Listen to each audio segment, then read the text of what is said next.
পৃথিবীর সবচেয়ে শক্তিশালী পারমাণবিক বোমা যা সোভিয়েত ইউনিয়ন 1961 সালে পরীক্ষামূলকভাবে বিস্ফোরণ ঘটায়, যার প্রভাব এতটাই ধ্বংসাত্মক ছিল যে ইতিহাসের পাতায় তা এখনও আলোচিত।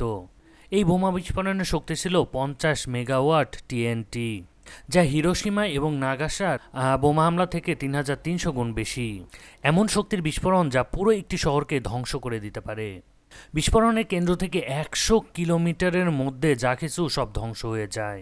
এমনকি 1000 কিলোমিটার দূর থেকেও এর ধ্বংসাত্মক শব্দ শোনা গিয়েছিল এবং এর ধ্বংসাত্মক উজ্জ্বল আলো দেখা গিয়েছিল।